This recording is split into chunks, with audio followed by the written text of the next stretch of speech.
And thirdly is to follow him. My dear friends, all these things what Jesus is trying to tell us today are not very easy. To leave the things, if you ask a normal person to do this, just to leave, to deny oneself, it will be very difficult for him to take that in, because no one will be ready to give oneself for like the material things which we have all around us.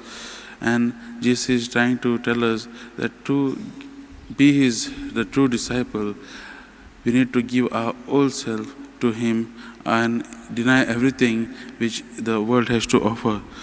Let us reflect on this passage, and as we are reflecting today, let us ask for this grace of trust. Let us ask for this grace of faith in Jesus. Because to do these things, to denying oneself, to carry the cross, you need to have real trust and faith in Jesus